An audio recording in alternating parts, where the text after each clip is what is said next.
kírísítẹ́nì ò ní jẹ pírẹsidẹ́ǹtì Nàìjíríà yìí lójú ayé òun, obìnrin ò sì ní jẹ olórí.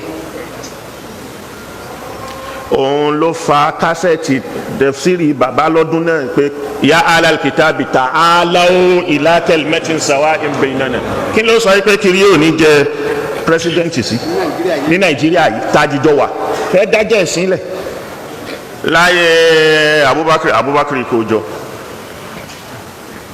kó wà lójú kan lọ́rọ̀ àwọn tí wọ́n ha tí wọ́n lo ogun mẹ́ni zakat tí wọ́n lo ogun gaswatu yamama wọ́n lo ogun asabu ridda ọ̀pọ̀lọpọ̀ ń kú ni Umaru fi lọ bá wípé àwọn ìfẹ́ alómìnir wọn à ní rí àwọn tí wọ́n ha kí ni wọ́n ń kú pọ̀ pẹ̀lú wọn lo ogun yìí tí wọ́n máa wá kú táwa ní rí kí ni kó alukurani jọ sójú kan ká gbà lórí gbogbo àwọn tí wọ́n ti ha àtàwọn tí wọ́n kọ́ kalẹ̀ káàkiri ni Osmanu ní níta nàbí ò ṣe wọ́n máa já sí pé lòun ṣe Abubakar ní níta nàbí ò ṣe wọ́n máa já sí pé òun lòun ṣe Omar filẹ̀ níjọ́ àkọ́kọ́ ó tún padà lọ bá kókìní yìí jọ anabi ò ṣe ok gbàtọ́ délẹ̀ kẹta ó gbọ́ àwọn wọn á fẹ́ kú tán o àwọn iná lọ́lọ́run ṣẹ̀ṣẹ̀ wá ṣe payá Abubakar kó tó pàṣẹ pé ẹ ṣe jámù Quran wọ́n ṣe é sójú kan ẹni tí wọ́n ṣe nì àti gbólóhùn tí Abubakar wí ó ṣe déédéé pé man ahdasa fi amrina hadha ma laysa minhu fahuwa radd èyí táwọn ń pè ní bídíà. àwọn èèyàn wọ̀nyí hàn pé bídíà eléyìí bídíà tọ̀hún bídíà àní kílẹ̀ ń mọ̀ tó ń jẹ́ bídíà tí ẹ̀ ń pariwo kiri. kílẹ̀ mọ̀ tó ń jẹ́ bídíà tẹ́ ń pariwo tẹ́ ẹ̀jẹ̀ agbádùn. kílẹ̀ ń bà dá. kò sí nǹkan kan tí jẹ́ bídíà lópin ìgbà tó bá ti ní sanad nínú alukurani gbogbo nǹkan tó bá ti ní gbogbo nǹkan tó bá ṣe tó bá ti ní sanad tẹ́ fẹ̀yìn tì nínú alukurani kì í ṣe bídíà mọ́. gbogbo tó bá ti ní tọ́ka sí nínú alukurani kì í ṣe bídíà mọ́. òun ló sọ iṣẹ́ tí Abubakar àti Umaru ṣe ni ló sọ ọ́ di ọ̀ranyàn tí ò fi jẹ́ bídíà mọ́.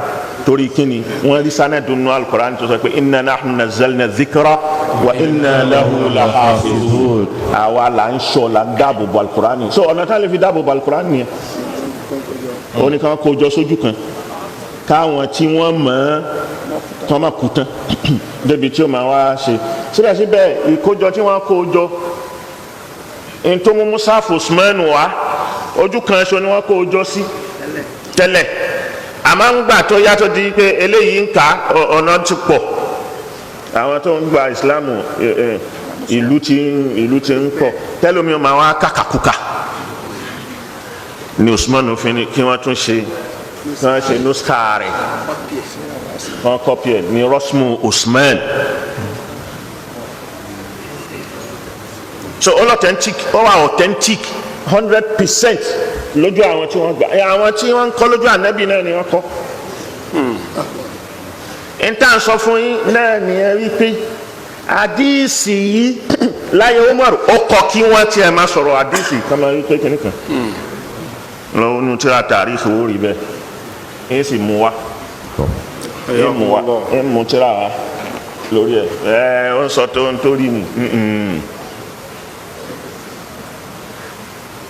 bàbá mi sì wà controversial. Masha Allah dáadáa. ìwọ tó o bá mọ bàbá tó bí ẹ tó o mọ kíni ló máa wí pé kò wà controversial. ìjọba dá owó gbàgbà ni. lẹ́sẹ̀kẹsẹ̀ inú controversy làwọn tán jìjọ lò lásìkò kan náà controversy wà láàrin wọn ṣé Abubakar Gumi nígbà táwọn Buhari gbàjọba ní 1984 tán mú àwọn oní cocaine tí wọ́n kọ́ dájọ́ ẹ̀ pa tí wọ́n pa wọ́n.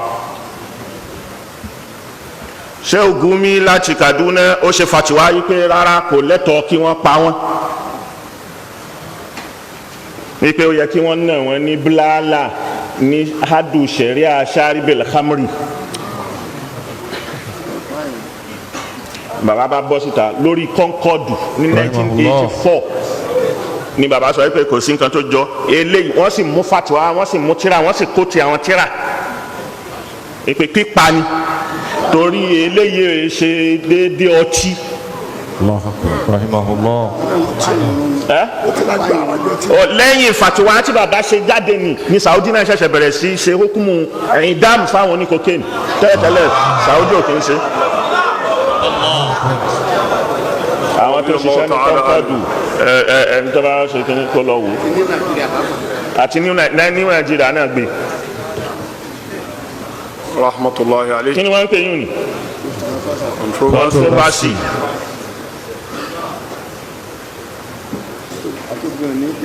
Bí bàbá ṣe Ádámù wà láyé wọn kì í dákẹ́ wọn gbàgbà gbígbà. Rárá gbogbo kánakátà. Wọ́n bẹ sí ìjọba bẹ́ẹ̀ ká máa bínú bàbá mùdúrù ìjọba bẹ́ẹ̀.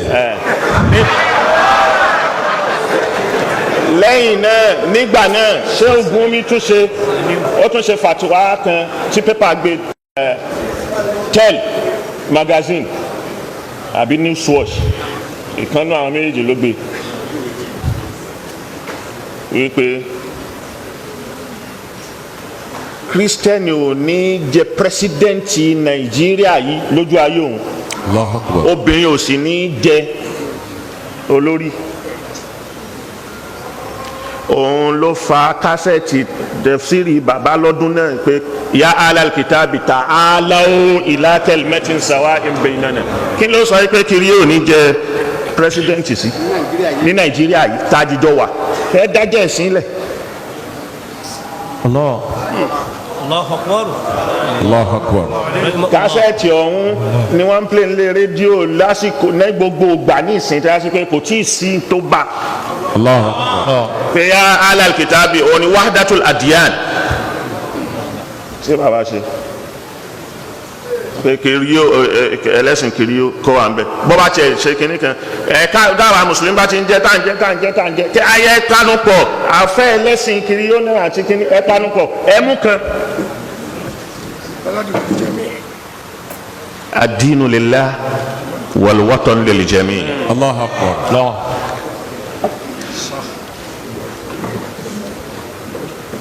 So àwọn ìgbà náà wọn ilé lẹ́mìí tó báyìí ni àbí ta tiẹ̀ ní ó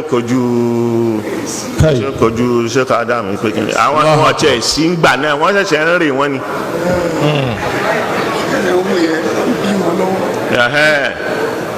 Wọ́n ṣẹ̀ṣẹ̀ ń hùyẹ ni wọ́n ìdè kan máa gbowó tó báyìí.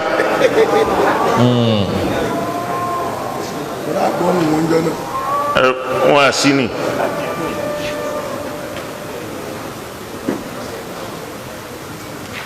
So ìyẹn bẹ́ẹ̀ ẹ bá ní ara àwọn nǹkan tá à ń gbọ́n nínú àwọn àdìsí òun làwọn ẹlòmíì bí ti bẹ̀rẹ̀ làpèjúwe tí mo fẹ́ fún yín.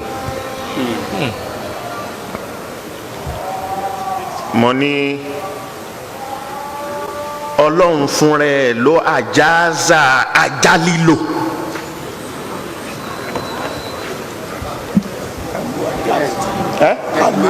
Ká lo ajá inú Suratul Maida ní padà lọ́bẹ̀.